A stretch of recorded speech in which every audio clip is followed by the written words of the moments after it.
To மெஹ்னாயிம் அனஜப் channel. ஆண்டவராகிய இயேசு கிறிஸ்துவின் நாமத்தினாலே உங்கள் அனைவரையும் நான் அன்போடு கூட வரவேற்கிறேன். இன்றைக்கு நாம எதை பற்றி பார்க்க போகிறோம் என்றால், பிள்ளைகளை எப்படி வளர்க்க வேண்டும், பிள்ளைகள் எப்படிப்பட்டவர்கள், தேவனுக்கு முன்பாக அவர்கள் எப்படிப்பட்டவர்கள், தேவன் அவர்களை எப்படி பார்க்கிறார், பிள்ளைகளை எப்படி நாம் வளர்த்து தேவனுக்காக கொடுக்க வேண்டும். இந்த உலகத்துல, பொல்லாத இந்த உலகத்துல நம் பிள்ளைகளை எப்படி நாம் கரைபடாதவர்களாக வளர்த்து நல்லபடியாக தேவனுடைய கரங்களிலே ஒப்படைக்க போகிறோம். விவரமாக பார்க்கலாம். நம் பிள்ளைகள் எப்படிப்பட்டவர்களாக இருக்கிறாங்க அப்படின்னு நம்ம பார்த்தா, ஒரு குழந்தை பிறந்து 5-6 மாதத்திற்கு பின்புதான் ஒரு குழந்தை சுட்டித்தனம் செய்ய ஆரம்பிக்கும். சில குழந்தைகள் வளர வளர அந்த சேட்டைகளை நிறுத்திடுவாங்க. சில பிள்ளைங்க சுட்டித்தனத்திற்கும் மேலாக பெற்றவர்களையும் மற்றவர்களையும் கஷ்டப்படுத்துவாங்க. குழந்தைகளா தான் இருப்பாங்க, 3 வயசு தான் இருக்கும். ஆனாலும் அவங்க சேட்டை அப்படிங்கிற ஒரு விஷயத்த மீறி அவங்க கஷ்டப்படுத்துவாங்க. சில பிள்ளைகள் பெரிய வார்த்தைகளை எல்லாம் பேசுவாங்க, நம்மளை ரொம்ப கஷ்டப்படுத்துவாங்க. அந்த வார்த்தைகளை எல்லாம் பேசி சில பிள்ளைங்க வழி மாறி நமக்கும் தேவனுக்கும் விரோதமா மாறிடுவாங்க. இன்றைக்கு நிறைய பெற்றவங்க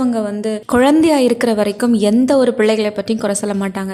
ஒரு 5 வயசு வரைக்கும் அந்த குழந்தையோட சேட்டைகளை எல்லாம் ரசிச்சு, கொஞ்சம் அதிகமா சேட்டை பண்ணா கூட ரொம்ப கடுமையான தண்டனை எல்லாம் கொடுக்காம ஓரளவு அப்படியே கொண்டு போவாங்க. இந்த 5 வயதிற்கு அப்புறமா தான் நம்ம பார்த்தோம்னா அநேகம் பிள்ளைகளை பற்றி பெற்றவர்கள் ரொம்ப வேதனையோட இருப்பாங்க. என்ன அப்படின்னா, அநேக பிள்ளைகள் கேம்ஸ் மூலமா இந்த உலகத்துல இப்போ பார்க்க போனா கேம்ஸ்ல தான் அதிகமா மூழ்கி இருக்கிறாங்க. ஏன்னா அந்த லாக்டவுன் பீரியட்ல பிள்ளைங்களுக்கு போனை கொடுத்து ஆன்லைன் கிளாஸ் போய் இப்போ கேம்ஸ்ல இருக்காங்க. அவங்க கேம் விளையாடுறாங்களா படிக்கிறாங்களான்னு கூட நமக்கு தெரியாது. அப்படி கேம்ஸ்லயே மூழ்கி போயிருக்கிறாங்க.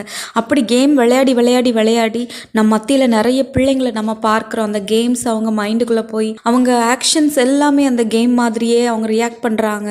சில பிள்ளைங்க கார்ட்டூன்ஸ் எல்லாம் பார்த்து கார்ட்டூன்ஸ்ல வர கேரக்டரா இவங்க மாதிரி பேசுவாங்க, அந்த மாதிரி பிஹேவ் பண்ணுவாங்க. இதெல்லாம் நம்ம பார்த்துருக்கிறோம். சில பெற்றவங்க இது ரொம்ப ஈஸியா எடுத்துப்பாங்க. ஆனா சில பெற்றவர்கள் ரொம்ப கவலைப்படுவாங்க. கிறிஸ்தவ பெற்றோர்கள் அப்படின்னு பார்த்தா, இந்த கேம்ஸ் விளையாடுற பிள்ளைங்களை இவங்களை விட்டு வெளியில இந்த கேம்ஸை எடுக்க முடியலையே அப்படின்னு அன்னுதினமும் கண்ணீர் ஒடிப்பாங்க. அவங்கள திட்டுவாங்க, அவங்கள அடிப்பாங்க, கடூரமான வார்த்தைகளை பேசுவாங்க. ஆனாலும் அந்த பிள்ளைங்க கேட்க மாட்டாங்க. அந்த பிள்ளைங்க விளையாடுறதுலயும் அதிகமா அந்த விஷயத்துல கவனம் செலுத்துறதுலயும் தான் அதிகமா இருக்கும். தேவனுடைய பார்வையில பிள்ளைகள் எப்படிப்பட்டவர்கள் அப்படின்னு நம்ம இனிமேல் பார்க்கலாம். தேவனுக்கேற்ற முறையில பிள்ளைகளை எப்படி வளர்த்து அவர்களுடைய ஆத்துமாக்களை எப்படி காப்பாற்ற வேண்டும் என்று வேத வசனத்தின்படி நம்ம பார்க்க போகிறோம். ஏனென்றால் சங்கீதம் 127வது அதிகாரம் 3வது வசனத்துல சொல்லப்படுகிறது, இதோ பிள்ளைகள் கர்த்தரால் வரும் சுதந்திரம், கர்ப்பத்தின் கனி அவரால் கிடைக்கும் பலன். சுதந்திரம் அப்படின்னு சொன்னாலே ஹெரிட்டேஜ், அதாவது பங்கு. தேவனிடத்திலிருந்து நம்முடைய பங்காக தான் நம்முடைய பிள்ளைகள் வராங்க. இதை நமக்கு புரியும்படியா சொல்லணும்னா, இப்போ நம்ம பிள்ளைங்களுக்கு சொத்து வச்சுட்டு போறோம்ல,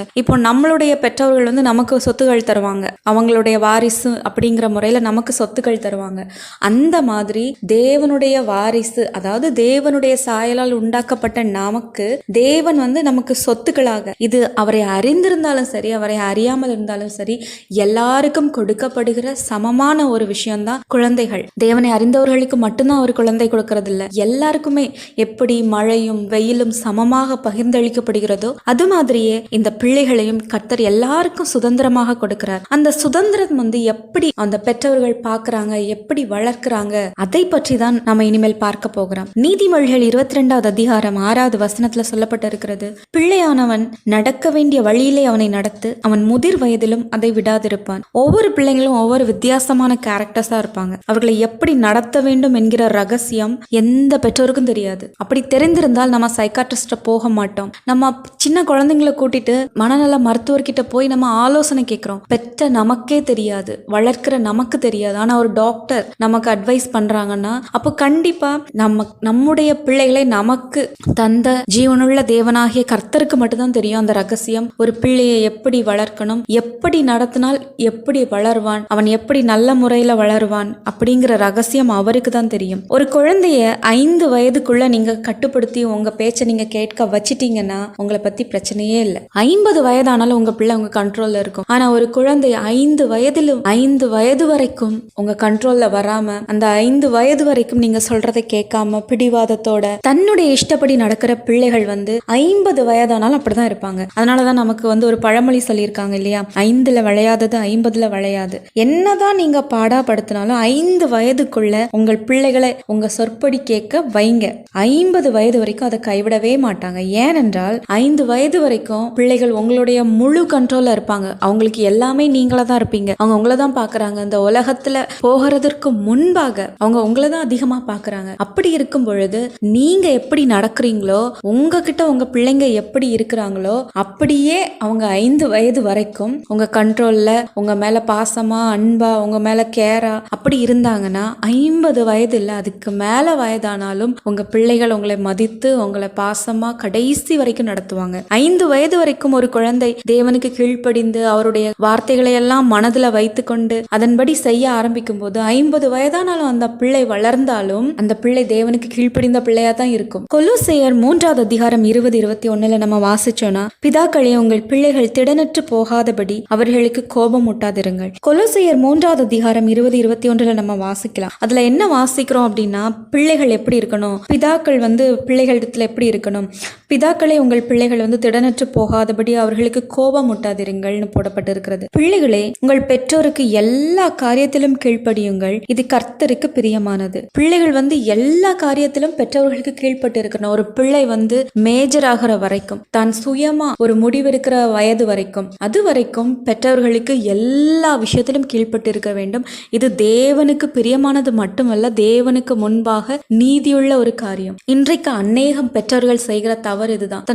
தன் பிள்ளைகளை நேர்வழியில நடத்துறோம், தன் பிள்ளைகளை ஒழுங்காக நடத்துறோங்கிற பேர்ல பிள்ளைகளை ரொம்ப கோபமூட்டுவாங்க. ரொம்ப அவர்கள் திடனற்று வசனமே அப்படிதான் சொல்லப்பட்டு இருக்கிறது. திடனற்று போகிறபடிக்கு அவங்கள கோபம் மூட்டுவாங்க. இந்த பிள்ளைங்க வாயினால் அல்ல, மனசால் அல்ல, ஆவியில முறிந்து போகிற வரைக்கும் அவங்க பேசுவாங்க. அதனாலதான் சில பிள்ளைங்க சூசைடு வரைக்கும் போயிருக்கிறாங்க. சூசைட் பண்றாங்க அப்படிங்கிறது ஒரு சாதாரண விஷயமா. ஒரு 18 வயசு கூட நிரம்பாத பிள்ளைங்க சூசைட் பண்றாங்கன்னா அது பெற்றவர்கள் தான் அதற்கு காரணமா இருப்பாங்க. வேற இந்த உலகத்துல மற்றவர்களை நம்ம குறை சொல்லவே முடியாது. 18 வயசு வரைக்கும் ஒரு பிள்ளையுடைய காரியங்களை பெற்றவர் பெரிதாக எடுக்காமல் அவர்களை இந்த உலகத்துல போன போக்குல போங்க அப்படின்னு சொல்லி விட்டு விட்டால் அந்த பிள்ளையுடைய வாழ்க்கை என்ன ஆகும்? 18 வயசு வரைக்கும் அந்த பிள்ளையுடைய மென்டாலிட்டி அப்படிதான் இருக்கும். எந்த ஒரு விஷயத்தையுமே சுயமாக யோசித்து செய்கிற வரைக்கும் நாம அந்த பிள்ளைகளுக்கு பாதுகாப்பு கொடுக்க வேண்டியது பெற்றவர்களாகிய நம்முடைய கடமை. அந்த 18 வயசு வரைக்கும் தேவன் அந்த பிள்ளைகளை பற்றின எல்லா விஷயங்களுக்கும் உங்களை தான் கணக்கு கேட்பார். அந்த 18 வயசுக்குள்ள ஒரு குழந்தை இறந்து போச்சு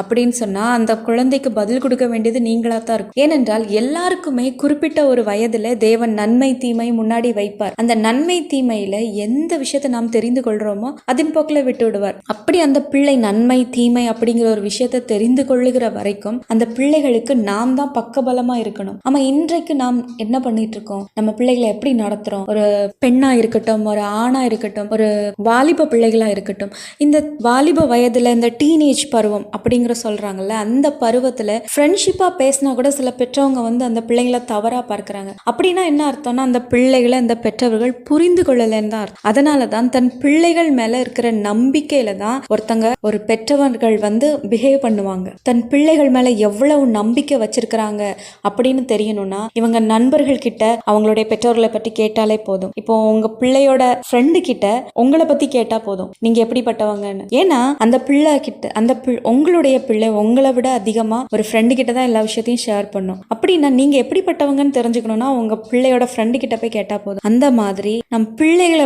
புரிந்து கொண்டு நடக்கணும். அவங்க தவறு செய்வதற்கு நாமே இடம் கொடுக்க கூடாது. ஏன்னா பிள்ளைகள் எல்லா விஷயத்திலையும் கீழ்ப்படிவாங்க. அதை நாம யூட்டிலைஸ் பண்ணக்கூடாது. ஏன்னா பிள்ளைகளை சுதந்திரமா விடணும். பிள்ளைகளை ஏனென்றால் எபேசியர் 6வது அதிகாரம் 1வது வசனத்துல போடப்பட்டிருக்கிறது, பிள்ளைகளை உங்கள் பெற்றோருக்கு கர்த்தருக்குள் கீழ்ப்படியுங்கள், இது நியாயம். அதாவது கர்த்தருக்கு ஏற்ற விதத்துல கீழ்ப்படுகிறது, பெற்றோருக்கு கீழ்ப்படுகிறது நியாயம். அது தேவனுக்கு முன்பாக ஒரு நியாயம். ஏனென்றால் இந்த கர்த்தருக்குள் கீழ்ப்படியுங்கள் அப்படின்னா தேவனுடைய விஷயங்கள் வரைக்கும் நம்ம கீழ்ப்படியலாம். அதாவது தெளிவா சொல்ல போனோம்னா, தேவனுக்கு விரோதமாக நம்முடைய பெற்றவர்கள் மாறிட்டாங்கன்னா நாம் அதற்கு கீழ்ப்படியக்கூடாது. தேவனுக்கு விரோதமா மாறாம தேவனுக்கு வைராக்கியமா இருக்கிற பட்சத்துல நாம் நம்முடைய பெற்றோர்களுக்கு கீழ்ப்படியணும். அதுதான் அந்த வசனத்தோட அர்த்தம். கர்த்தருக்குள் கீழ்ப்படியுங்க அப்படின்னு அர்த்தம்னா இதுதான் அர்த்தம். உனக்கு நன்மை உண்டாயிருப்பதற்கும் பூமியிலே உன் வாழ்நாள் நீடித்திருப்பதற்கும் உன் தகப்பனையும் உன் தாயையும் கனம் பண்ணுவாயாக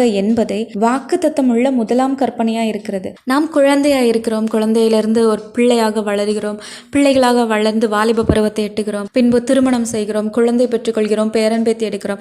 இப்படியெல்லாம் போய்கொண்டு இருந்தாலும் முதலாவது நமக்கு தேவன் சொன்ன விஷயம் தாயையும் தகப்பனையும் கனம் பண்ணுவாயாக. இந்த விஷயத்தை நம்ம ஃபாலோ பண்ணோம்னா நம்முடைய ஆயுசு நாள் நீடித்திருக்கிறோம் அப்படிங்கிறது தான் வசனம். இன்றைக்கு நம்முடைய அருகில் இருக்கிறவங்க, நம்ம குடும்பத்தில் இருக்கிறவங்க அநேகம் வாலிப பிள்ளைகள் அற்ப ஆயுசுள்ள போறாங்க. அந்த அற்ப ஆயுசுல அவர்கள் மரணம் அடைகிறாங்க அப்படின்னா பலரும் கேட்கிற ஒரு விஷயம், நல்ல பையனாச்சு, என்னாச்சு திடீர்னு இப்படி மரணம் அடைந்துட்டானே. பல காரியங்கள் இருக்கலாம், ஆனால் ஒருவேளை இந்த காரியமும் இருக்கலாம். தாயும் தகப்பனும் அந்த பிள்ளையை நினைத்து ரொம்ப மனம் வேதனைப்பட்டு மனசு ஒடிஞ்சு போயிருப்பாங்க. இந்த பிள்ளையே வேண்டான்னு பேசியிருப்பாங்க. அந்த அளவுக்கு அந்த தாயும் தகப்பனையும் அந்த பிள்ளை ரொம்ப வேதனைப்படுத்தும். நீங்க தேவனை நேசிக்கிறேன்னு சொல்லிட்டு நீங்க கண்ணுக்கு தெரிந்த உங்க தாயையும் தகப்பனையும் நேசிக்க தெரியாத நீங்க, கண்ணுக்கு தெரிந்த உங்க தாயையும் தகப்பனையும் முதியோர் இல்லத்துல கொண்டு விடுற நீங்க, கண்ணுக்கு தெரியாத சர்வ வல்ல தேவனாகிய கர்த்தரை நேசிக்கிறேன்னு சொல்றது எந்த விதத்துல நியாயம்? எபேசியர் 6வது அதிகாரம் 4வது வசனத்துல, பிதாக்களே நீங்களும் உங்கள் பிள்ளைகளை கோபப்படுத்தாமல் கர்த்தருக்கேற்ற சிட்சையிலும் போதனையிலும் அவர்களை வளர்ப்பீர்களாக. நம்ம பிள்ளைங்களை எப்படி வளர்க்கணும்னு வசனம் நமக்கு கிளியரா சொல்லுதுன்னா, பிள்ளைகளை கோபப்படுத்தக்கூடாது. அதாவது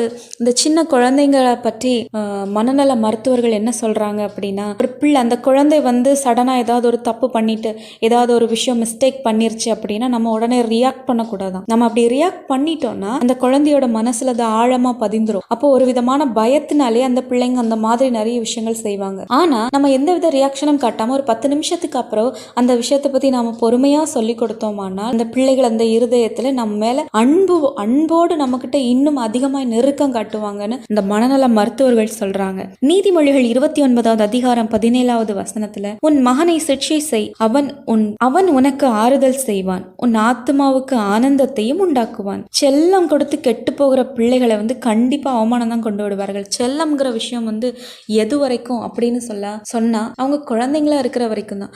நம்ம எத்தனை வயதானாலும் சரி, நம்முடைய பிள்ளைகள் 70 வயதானாலும் சரி, நமக்கு அவங்க பிள்ளைங்க தான். நம் பிள்ளைகளுக்கு செல்லம் கொடுக்கணும். நம் பிள்ளைகள் நாம் அவர்களை நேசிக்கிறோம்னு அவர்களுக்கு தெரியணும். அதே நேரத்துல தவறு செய்தா தாய்க்கும் தகப்பனுக்கும் பிடிக்காது, அவர்கள் தண்டிப்பார்கள் அப்படிங்கிற ஒரு எண்ணம் மனதுல இருக்கணும். அது பயமா இருக்கக்கூடாது. அந்த எண்ணம் ஜாக்கிரதையான ஒரு எண்ணமா இருக்கணும். நம் தேவனை போல, நம் தேவன் எப்படி நமக்கு தகப்பன் மாத்திரமல்ல, அவர் நமக்கு தாயும் தகப்பனுமானவர். அவர் நம்மை அரவணைத்து கொண்டு செல்கிறவர் மட்டுமல்ல, தப்பு செய்தா நம்மை தண்டிக்க தயங்க மாட்டார். தண்டித்து பின்பு தாயாக மாறி அவர் நம்மை சமாதானப்படுத்தி அந்த தண்டனையிலிருந்து நம்மை மீட்டெடுத்து நாம் திரும்பவும் அந்த தவறை செய்யாதபடிக்கு நம்மை காத்துக்கொள்வார். அந்த மாதிரி தான் நாம் நம்முடைய பிள்ளைகளை பார்க்கணும். சின்ன வயதுல இருந்தே நாம் செய்ய வேண்டிய கண்டிஷன்ஸ் இருக்கு. பிள்ளைங்களை கண்டிஷனோட வளர்க்கணும். அதற்காக ஒரேடியா ராணுவ கட்டுப்பாட்டோடு வளர்க்க கூடாது. அவர்கள் நம்முடைய பங்கு, தேவனிடத்திலிருந்து வருகிற நம்முடைய பங்கு. நீங்க தேவனுக்கு கொடுக்கிற மரியாதை தான் உங்க பிள்ளைகள் உங்களுக்கு தருவாங்கங்கிற விஷயம் எத்தனை பேருக்கு தெரியும்? புதுசா இருக்குல்ல.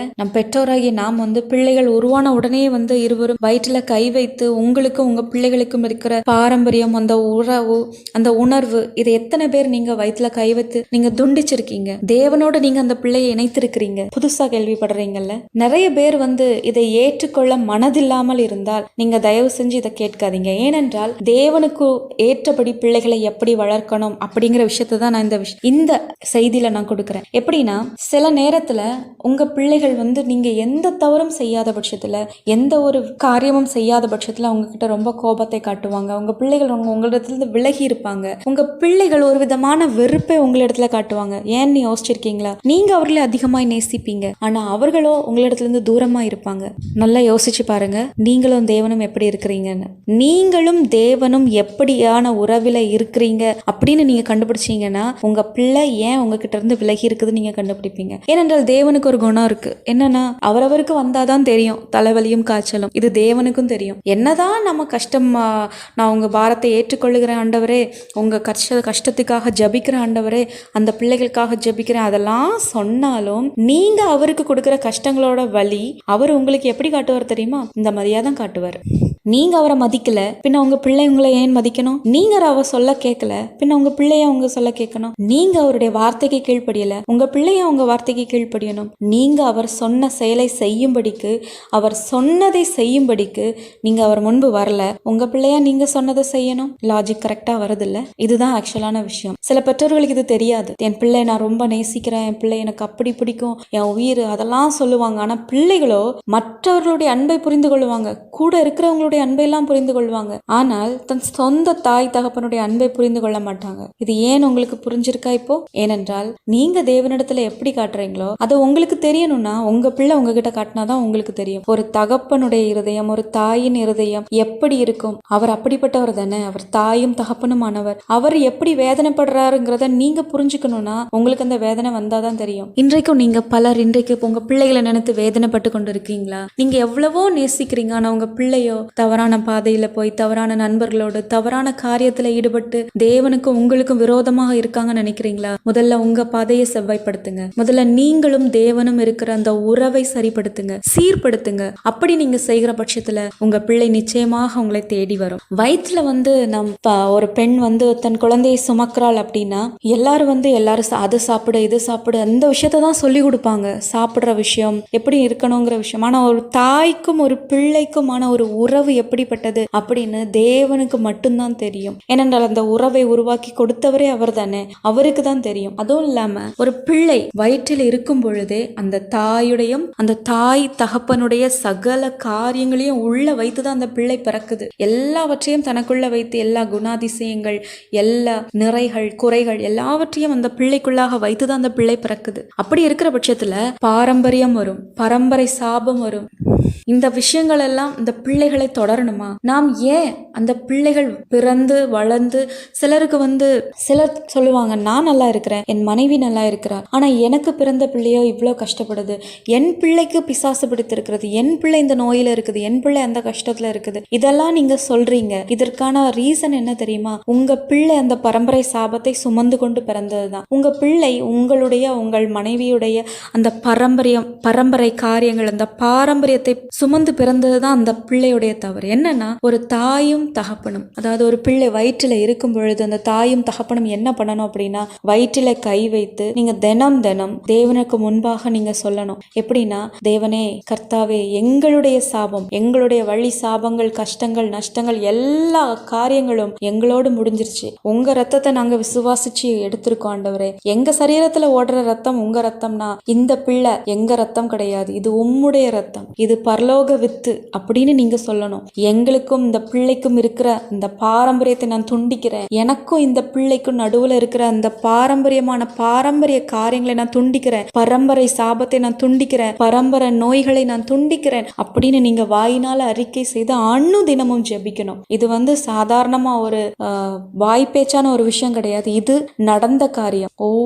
அநேகம் பேர் செய்த ஒரு காரியம். அவர்களுக்கு தேவன் காட்டின ஒரு காரியம். என்னுடைய வாழ்க்கையிலும் நடந்த ஒரு காரியம். குழந்தைகள் வயிற்றில் இருக்கும் பொழுது நாம் கை வைத்து பிள்ளைகளுக்கும் நமக்கும் இருக்கிற அந்த உறவு, ஒரு தாய்க்கும் பிள்ளைக்கும் இருக்கிற அந்த உறவை துண்டித்து ஒரு பிள்ளை நீங்க தேவனுக்கு ஒப்பு கொடுத்தீர்கள் என்றால் இதை நீங்க செய்யணும். உங்க உறவை துண்டித்து அந்த உறவை தேவனோடு இணைக்கணும். உங்க பிள்ளைக்கும் தேவனுக்கும் இருக்கிற உறவாக இணைக்கணும். இப்போ ஒரு தாய் ராபோஜனம் எடுக்கிறாங்க, அவங்க கம்யூனன் எடுக்கிறாங்க அப்படின்னா அந்த வயிற்றில் உள்ள அந்த குழந்தைக்கும் அது போய் சேரும் தானே, இது சாத்தியம் தானே. அப்படி இருக்கும்போது தினமும் நீங்க ஏன் தேவனுடைய ரத்தத்தை அந்த பிள்ளை மேல பூசி ஜபிக்க முடியாது? அந்த பிள்ளை இன்னும் உங்களுக்கு பிறக்கல, ஆனாலும் உங்கள் வயிற்றில இருக்கும் பொழுதே தினமும் தேவனுடைய ரத்தத்தை வைத்து அந்த பிள்ளை ஏன் அபிஷேகம் செய்யக்கூடாது? நீங்க வாயினால் விசுவாசத்தோடு செய்கிற அறிக்கை மிகப்பெரிய மாறுதலை கொண்டு வரும். தேவனுடைய ரத்தத்தின் வல்லமை நமக்கு தெரியும் அல்லவா? அது மாத்திரமல்ல இதெல்லாம் எப்படி சாத்தியம், வேதத்துல எங்க போடப்பட்டிருக்கிறது என்று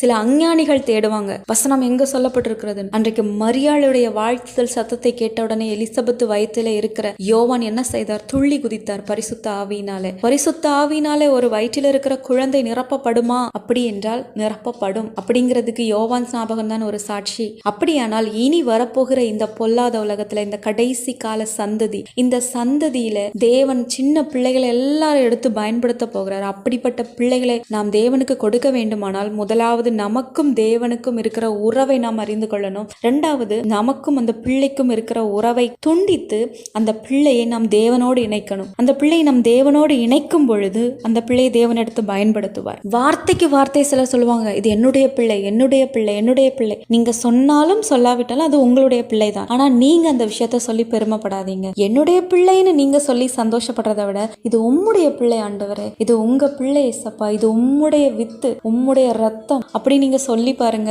ஒரு உரிமை உங்களுக்கு தெரியும். உங்க பிள்ளைய நீங்க ஏசப்பா கிட்ட ஒப்பு கொடுக்கறது மாத்திரமல்ல, உங்க பிள்ளைன்னு நீங்க சொல்லாதிருங்க.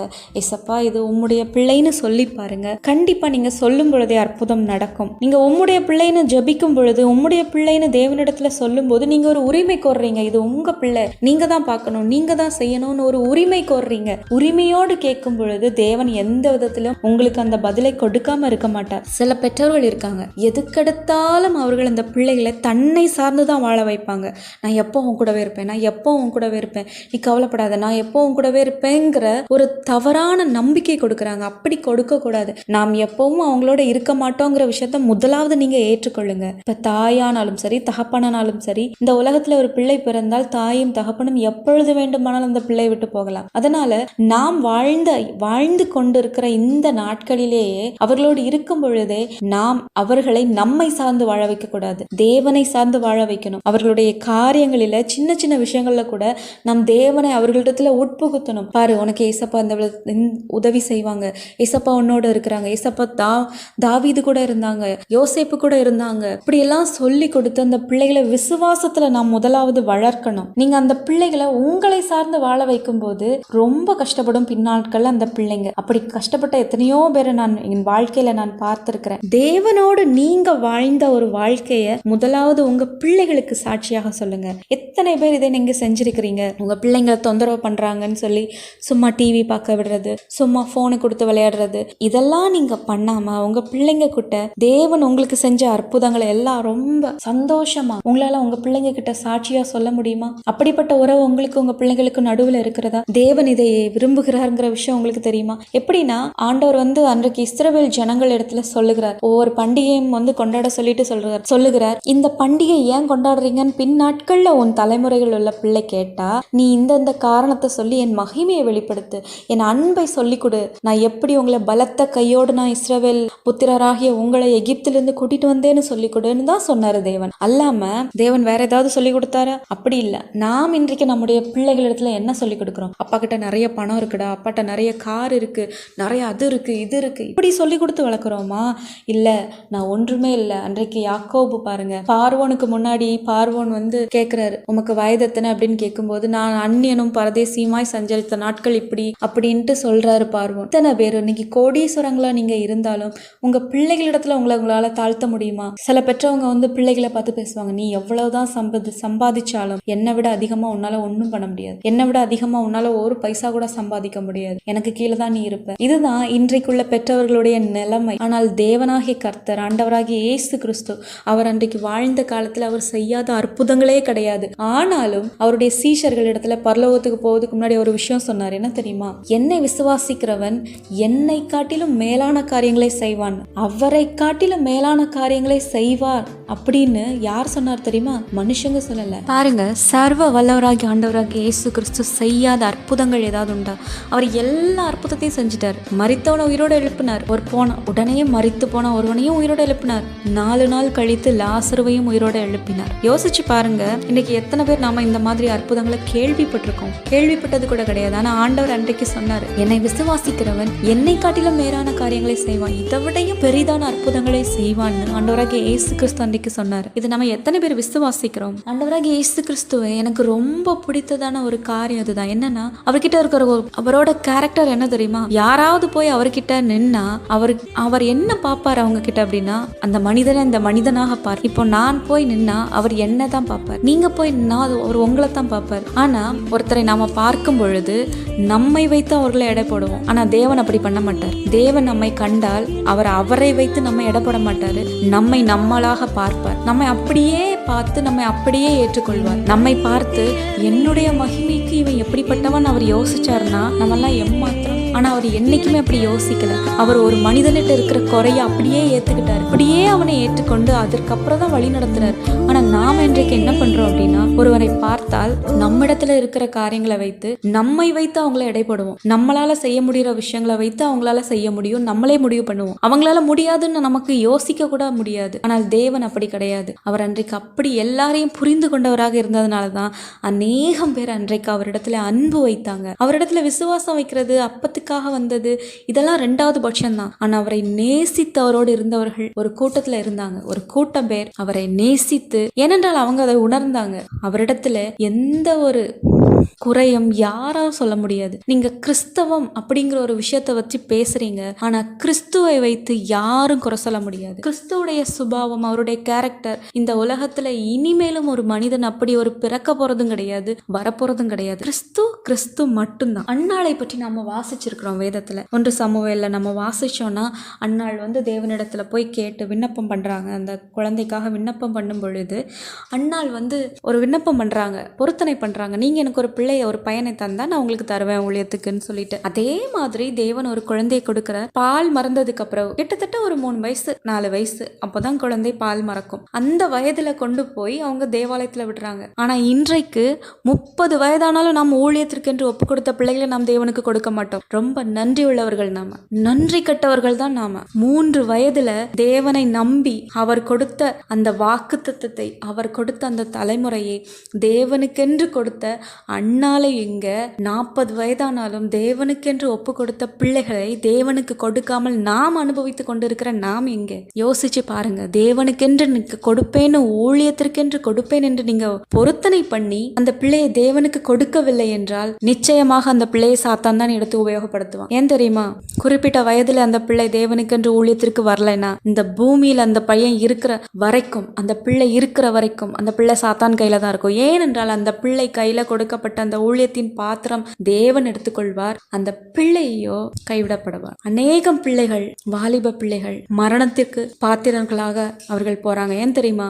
குறிப்பிட்ட வயதில் அவர்கள் தேவனிடத்துல வரல.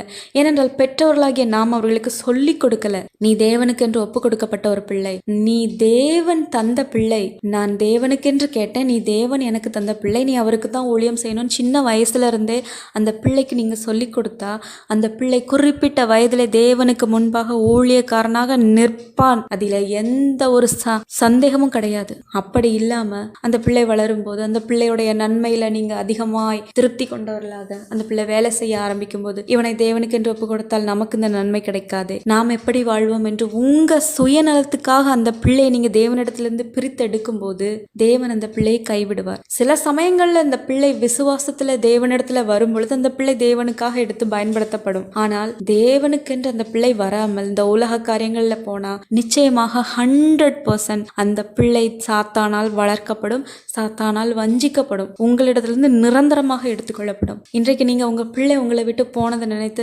பல காரணங்கள் இருக்கலாம், இதுவும் ஒரு காரணமாக இருக்கலாம். நீங்க தேவனை ஏமாத்துறதுல முக்கியமா இருந்தீங்களான்னு பாருங்க. அவருக்கு தருவேன்னு நீங்க ஒரு விஷயம் சொன்னீங்கன்னா, அது எக்காரணத்தை கொண்டும் தராம இருந்தீங்கன்னா, உங்களால முடிஞ்சு நீங்க அதை தராம இருந்தீங்கன்னா தேவன் அதை பிடுங்கி கொள்வார். அந்த பிள்ளை சாத்தான் இடத்துல போயிடக்கூடாது, அவனுடைய ஆத்மாவை காப்பாற்ற வேண்டும் அப்படிங்கிற ஒரே ஒரு காரணத்துக்காக தான் உங்க பிள்ளை அற்ப ஆயுசுல மரணம் அடைந்தது. இன்றைக்கு நீங்க பலர் உங்க இருதயத்துல கேள்வி கேட்டுட்டு இருக்கீங்களா? நான் கிறிஸ்தவ குடும்பத்துல பிறந்தேன், நான் கிறிஸ்துவை ஏற்றுக்கொண்டவன், கிறிஸ்துவுக்காக வைராக்கியமாக வாழ்கிறவன், ஆனா என் பிள்ளையோ இன்றைக்கு என் பக்கத்துல இல்லை, என் பிள்ளை மரணம் அடைந்து விட்டான், என் பிள்ளை மரணம் அடைந்து விட்டாள் அப்படின்னு வேதனைப்பட்டு இருக்கீங்களா? தேவனை நீங்க ஏமாத்திட்டீங்கன்னு உங்களுக்கு புரியுதா? நீங்க அவருக்குன்னு கொடுக்கிற ஒரு பிள்ளைய நீங்க கொடுக்காம இருக்கிற பட்சத்துல எத்தனை ஆத்துமாக்கள் திசை மாறி போவாங்க யோசிச்சு பார்த்திருக்கீங்களா? அந்த ஆத்துமாக்கள் எல்லாம் யாரு? தேவனுடைய பிள்ளைகள். ஒரு பிள்ளையை இழந்த வேதனை உங்களுக்கு தெரியணும்னா உங்க பிள்ளையை இழந்தாதானே உங்களுக்கு தெரியும். இது ரொம்ப ஒரு ஹார்டான ஒரு உபதேசமாக இருக்கலாம், ஆனா சத்தியத்தை நாம் சத்தியமாக தெரிஞ்சாதான் நாம் அந்த தவறை இனிமேலும் பண்ணாம இருப்போம், மற்றவர்களையும் பண்ண விடாமல் தடுப்போம். சிலர் 30 வயசு ஆனாலும் தேவனுக்கென்று ஒப்பு கொடுக்கப்பட்டோம் அப்படிங்கிற ஒரு விஷயத்த மறந்து இந்த உலகத்துல போறதுல ரொம்ப இன்ட்ரெஸ்டா இருப்பாங்க. ஏனென்றால் அவர்களுடைய வளர்ப்பு அப்படியா இருக்கும். சாமுவேலுக்கு பின்பு 5 பிள்ளைகள் பிறக்கிறாங்க. ஆனா அந்த 5 பிள்ளைகளை பற்றின எந்த ஒரு விபரமும் பைபிள்ல குறிப்பிடப்படல. ஆனால் தேவனுக்கென்று ஒப்பு கொடுக்கப்பட்ட பிள்ளை சாமுவேலை பற்றி வேதத்துல எவ்வளவு போடப்பட்டு இருக்கிறதுன்னு பாருங்க. முதல் தீர்க்கதரிசியே அவர்தான். அப்படிப்பட்ட ஒரு தீர்க்கதரிசியாக தேவன் எடுத்து பயன்படுத்தினார் என்றார். தேவனுக்கு ஒப்பு கொடுக்கப்பட்ட பிள்ளைகள் எப்படிப்பட்டவர்களாக இருப்பாங்கன்னு பாருங்க. இந்த கடைசி காலத்துல யோவேல் 2ல சொல்லப்பட்டபடி, அதாவது இந்த 12 வயதுக்கு உட்பட்டப்பட்ட பிள்ளைகள், இந்த பிள்ளைகள் சிறுவர்கள் அப்படிங்கிற கேட்டகரியில வருவாங்க. இந்த சிறியோர்கள், இந்த பிள்ளைகளை நாம் எப்படி தேவனுக்குள்ளாக வளர்க்கணும் என்று நாம அறிந்து கொண்டோம். அவர்கள் கர்ப்பத்துல இருக்கும் பொழுதே நாம் அவர்களை தேவனோடு இணைக்கணும். அவர்கள் வளரும் போது ஒவ்வொரு நாளும் இரவு அவர்கள் தலை மீது தாயும் தகப்பனும் கை வைத்து அன்னு தினமும் உங்களுக்கு தேவன் தந்த அபிஷேகத்தினால் அவர்களை பரிசுத்தாவியானவரால் அவர்களை நிரப்பி ஜபிக்கணும், அவர்களை ஒப்பு கொடுக்கணும். தேவனுக்கென்று நீங்க இரவும் பகலும் அவர்களுக்காக ஜபிக்கணும். அவர்கள் தங்களுடைய சொந்த காலில தேவனுக்காக வைராக்கியமாக நிற்கும் வரைக்கும் அவர்களுக்காக நீங்க வைராக்கியத்தோடு ஜெபிப்பது உங்களுடைய கடமை. ஏனென்றால் இந்த கடைசி காலத்துல, அந்தி கிறிஸ்துவின் ஆட்சி காலத்துல, அந்த காலகட்டத்துல சிறிய பிள்ளைகளும் கூட முத்திரையை ஏற்றுக்கொள்ளுவாங்க அப்படின்னு வசனத்துல போடப்பட்டிருக்கிறது. நம்ம பிள்ளைகள் அதுல போய் மாட்டக்கூடாது. நம்ம பிள்ளைகள் அந்த நரகத்துல சிக்கி தவிக்க கூடாது. நம்ம பிள்ளைகள் தேவனுக்குரியவர்கள். அவர்கள் பரலோகத்துல வாழ வேண்டும், நம்மோடு கூட வாழ வேண்டும். அல்லாமல் அவர்கள் சாத்தான் இடத்துல என்றைக்கும் அகப்பட்டு விடக்கூடாது. இந்த கடைசி காலகட்டத்துல நம்முடைய பிள்ளைகள் ஒவ்வொருவரும் ஆண்டவராகிய இயேசு கிறிஸ்துவின் ஆவியை பெற்றிருக்க வேண்டும். அன்றைக்கு அவர் எப்படி அந்த சதுசேயர் பரிசேயர்னு சொல்லி எல்லாருக்கும் முன்பாகவும் ஒருவரும் தடுக்க முடியாதபடி தேவனுடைய ஊழியத்தை வல்லமையாக செய்து முடித்தாரோ, அதுபோல நம்முடைய பிள்ளைகளும் செய்து முடிக்க வேண்டும்.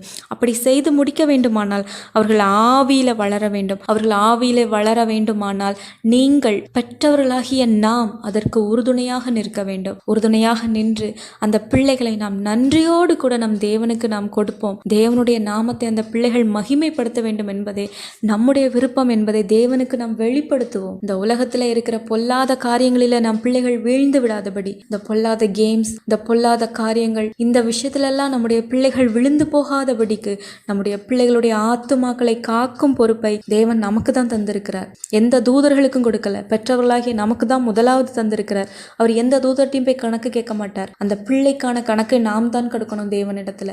தினமும் அந்த பிள்ளைகளை நடத்துகிற விதத்தை தேவனிடத்துல கேட்டு தெரிந்து கொள்ளுங்க. இசப்பா, இந்த பிள்ளையை எப்படி வளர்க்கணும், இந்த பிள்ளையை நான் எப்படி சொல் பேச்சு கேட்க வைக்கணும் அப்படின்னு நீங்க ஆலோசனை கேட்கும் பொழுது தேவன் உங்களை வழி நடத்துவார். நம்முடைய பிள்ளைகள் தேவனுக்காக கனி கொடுக்கிறவர்களாக மாறட்டும். எல்லா பிள்ளைகளும், இந்த உலகத்துல இருக்கிற எல்லா பிள்ளைகளும் பொல்லாத பிசாசின் கைகளை அகப்படாதபடிக்கு அவர்கள் என்றைக்குமே எல்லா பொல்லாத காரியங்களிலும் இருந்து தப்புவிக்கப்பட்டு அவர்கள் நன்றாய் இருக்க வேண்டும். அதுதான் நம்முடைய விருப்பம். அவர்களுக்காக ஜெபிப்பது நம்முடைய கடமை. அதை உணர்ந்து நாம் செய்வோம். சர்வ வல்ல தேவனாகிய இயேசு கிறிஸ்துவின் நாமத்தை நாம் மகிமைப்படுத்துவோம். இயேசு கிறிஸ்துவின் கிருபை உங்கள் அனைவரோடும் கூடவே இருப்பதாக. ஆமென்.